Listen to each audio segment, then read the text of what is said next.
अस्सलामु अलैकुम वरहमतुल्लाहि वबरकातुहू। बिस्मिल्लाहिर्रहमानिर्रहीम। अज़ीज़ तलबा इकराम, एम.ए. इस्लामियात के मज़मून फ़िक़्ह व उसूलुल फ़िक़्ह का आज हमारा सबक नंबर 149 है, जिसका उन्वान है किताबुत तलाक़ का अल-जुमलतुर राबिआ, और इंशाअल्लाह आज हम व अम्मा उम्मुल वलदी से पढ़ेंगे। तो नया सबक शुरू करने से पहले हम पिछले सबक यानी सबक नंबर 148 का खुलासा देखते हैं। पिछले सबक में हमने सबसे पहले इबारत का तर्जुमा और इबारत की मुख्तसर तशरीह पढ़ी थी, और मुख्तसर तशरीह के दौरान हमने ऐसी औरत जो हामला हो और मुतवफ़ा अन्हा ज़ौजुहा हो उसकी इद्दत का क्या हुक्म है तफसीलन देखा था। चूँकि इसमें फ़ुक़हा कराम का इख्तिलाफ़ था और फ़ुक़हा के मुख्तलिफ़ अक़वाल थे, तो तफसीलन हमने देख लिया था। ऐसे ही पिछले सबक में हमने उनकी दलीलें भी देखी थी। एक कुरान मजीद से दलील थी और दूसरी हदीस मुबारका से दलील थी। और ऐसे ही बांदी की इद्दत के बारे में हमने तफसीलन देखा था कि बांदी अपनी इद्दत कैसे गुजारेगी, और अगर वो बीवी हो तो उसका क्या तरीक़ाकार होगा, तफसीलन हमने देख लिया है। तो इंशाल्लाह आज के इस सबक में हम सबसे पहले इबारत का तर्जुमा और इबारत की मुख्तसर तशरीह पढ़ेंगे, और मुख्तसर तशरीह के दौरान उम्मुल वलद जो है, ऐसी बांदी जो उम्मुल वलद हो, उसकी इद्दत के अहकाम के बारे में पढ़ेंगे। चूँकि बांदी के कई अहवाल थे, एक अगर वो किसी की बीवी हो, उम्मे वल्दा हो, ठीक है। तो अब हम उम्मे वल्दा के इद्दत के अहकाम आज के सबक में पढ़ेंगे।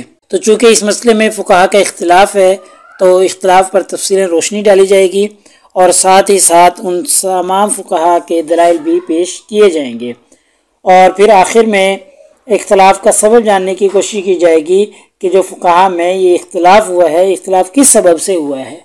और मुसन्निफ़ ने आखिर में अपनी राय भी पेश की है और फ़ैसला कुन बात करने की कोशिश की है। मुसन्निफ़ की इस राय को भी हम देखेंगे। तो आज की हमारी इबारतें चलें देखते हैं। वाम्मा उम्मुल वलदी, बहरहाल अगर वो बांदी उम्मे वल्दा हो, यानी जिसका शोहर फौत हो जाए, अगर वो बांदी किसी की बीवी है तो वो उसका क्या तरीक़ाकार है वो हमने पिछले सबक में देख लिया है। और अगर वो बांदी उम्मे वल्दा हो, यानी उम्मे वल्दा उस बांदी को कहा जाता है कि जिससे शोहर, तो इसके बारे में इमाम मालिक रहिमहुल्लाह फरमाते हैं, इमाम शाफ़ी व अहमद व लईस व अबू सौरीन व जमाअत मिनल फ़ुक़हा, ये तमाम लोग इसके बारे में उम्मे वल्दा की इद्दत के बारे में फरमाते हैं, इद्दतुहा हैज़तुन, के उम्मे वल्दा हो यानी उससे शोहर ने कोई बच्चा लिया हो, बांदी हो, निकाह ना हुआ हो, तो उम्मे वल्दा हो उस आका की वो, तो अगर वो आका फौत हो जाए तो फिर उसकी इद्दत एक हैज़ हो, ठीक है। ये पहला कौल हो। वबिही क़ाला इब्न उमर, और तो यही कौल इब्न उमर रज़ी अल्लाह तआला अन्हु का भी है, जो कि इमाम शाफ़ी, इमाम अहमद, इन तमाम फ़ुक़हा का था कि इद्दतुहा हैज़तुन, उसकी इद्दत एक हैज़ होगी।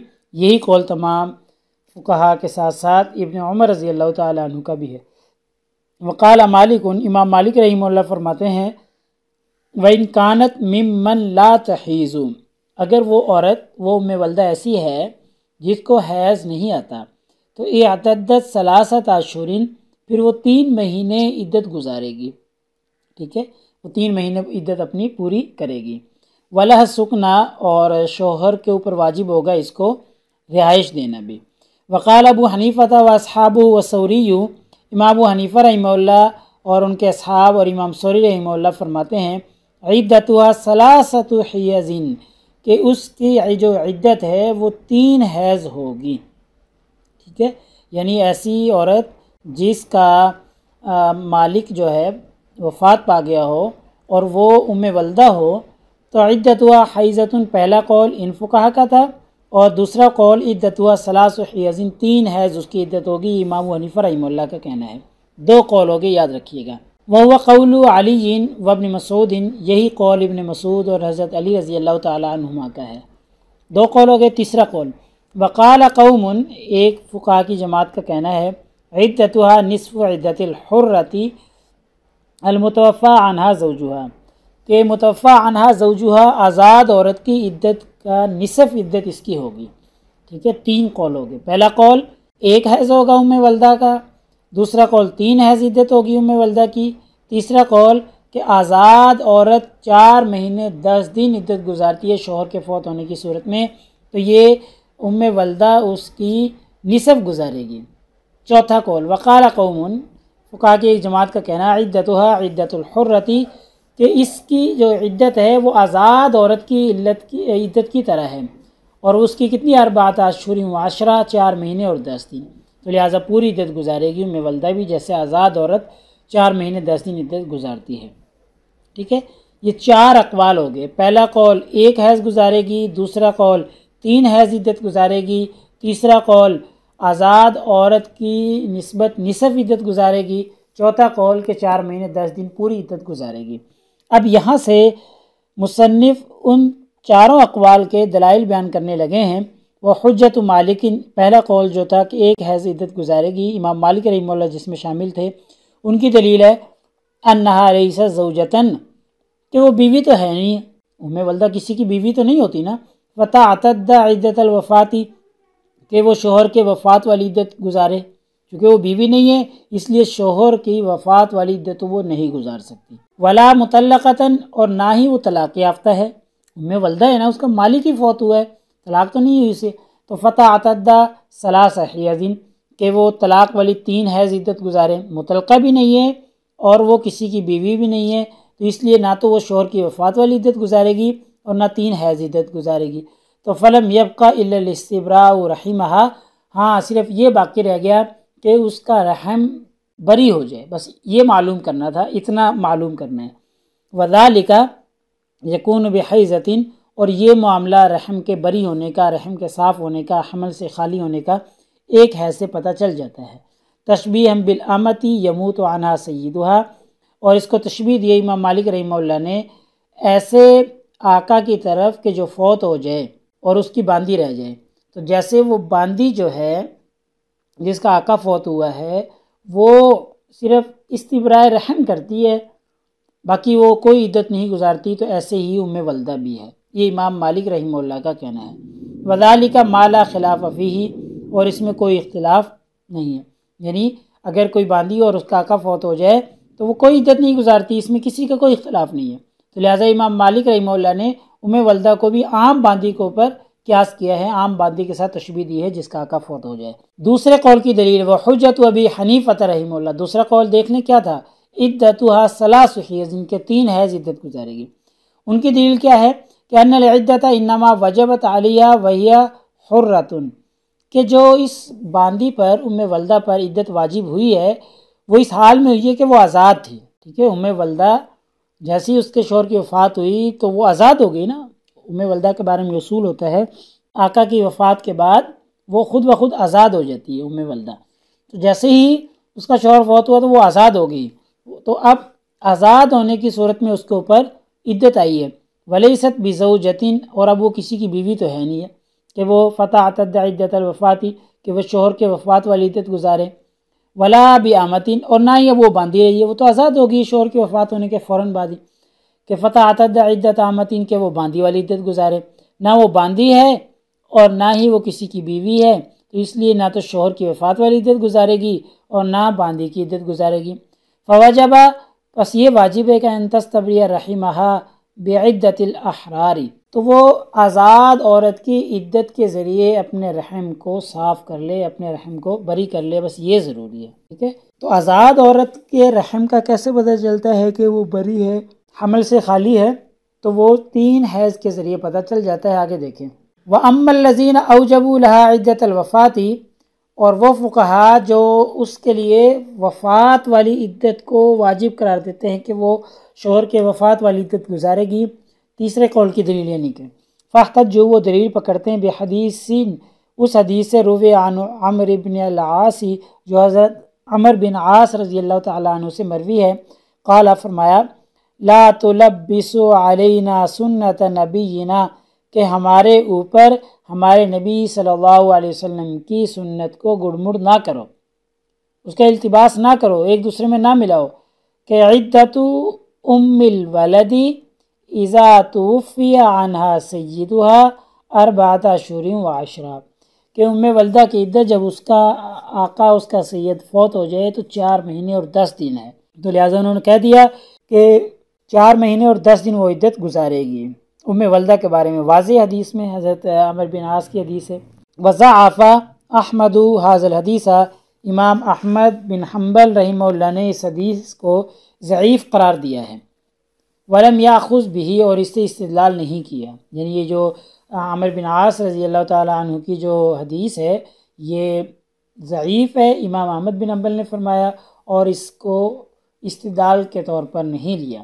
तो ये तीसरे कौल की गोया कि दलील तो है ना, कि जो कहते हैं कि जी वो वफ़ात वाली इद्दत गुजारेगी।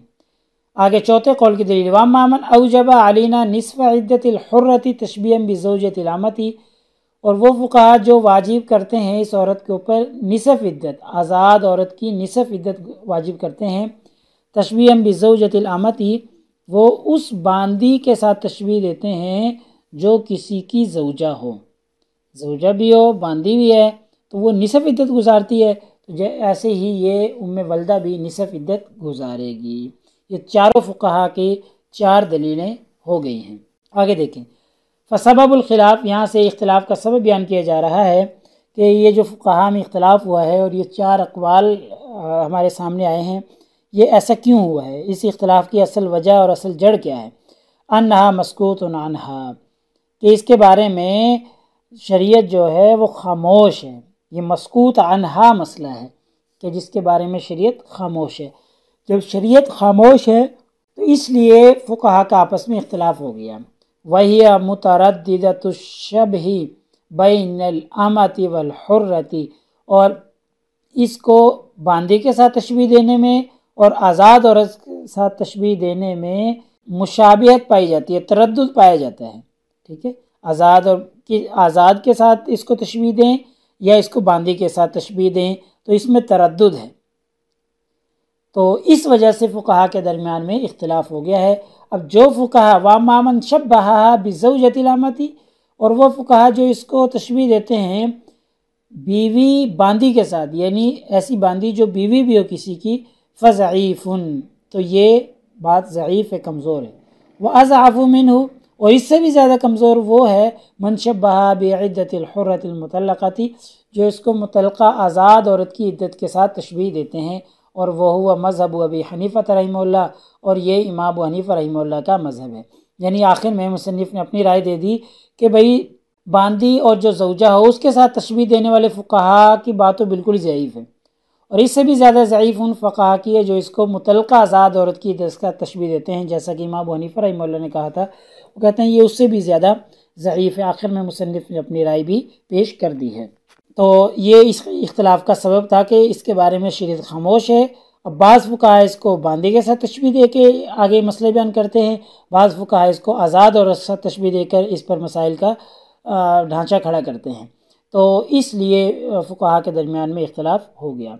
लिहाजा हमारे आज के इस सबक का ख़ुलासा ये निकला कि आज के इस सबक में हमने सबसे पहले इबारत का तर्जुमा और इबारत की मुख्तसर तशरीह पढ़ी है, और मुख्तसर तशरीह के दौरान हमने उम्मे वल्दा की इद्दत के अहकामात पर तफसीलन बात की है कि उम्मे वल्दा जो बांदी हो उसकी इद्दत क्या होगी। इसमें फुक़हा का इख्तिलाफ़ हमने देख लिया, और चार अक़वाल थे फुक़हा के, और चारों के फिर हमने दलाइल भी देखे हैं कि हर फ़क़ीह ने, हर फुक़हा की जमात ने अपने अपने दलाइल और अपने अपने इस्तिदलालात पेश किए हैं। और फिर आखिर में हमने इख्तिलाफ़ का सबब भी जानने की कोशिश की है कि जो मसला इख्तिलाफ़ी बना है इसकी असल वजह और असल रीज़न क्या है। ठीक है, और असल रीज़न हमने देख ली कि मस्कूत अन्हा मसला है, शरीयत इसके बारे में खामोश है।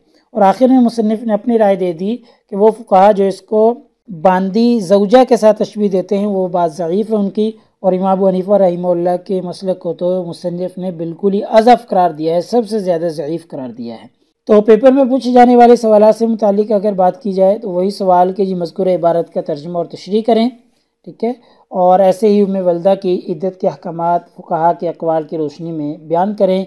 ये चार अक़वाल हमने तफसीलन फुक़हा के देख लिए हैं, और इंशाल्लाह अगले सबक नंबर 150 में हमारा यही सबक चलेगा, किताब तलाक़ का अल-जुमलतुर राबिआ, और इंशाल्लाह आगे हम अल-जुमलतुर राबिआ का दूसरा बाब शुरू करेंगे।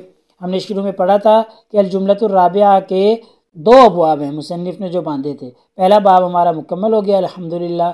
दूसरा बाब अल-बाबुस्सानी से जो कि मुता के बारे में था वो इंशाल्लाह हम अगले सबक में शुरू करेंगे। जज़ाकुमुल्लाहु खैर। अस्सलामु अलैकुम व रहमतुल्लाहि व बरकातुहू। अगले सबक तक इजाज़त चाहता हूँ। अल्लाह ताला आप लोगों का हामी व नासिर हो।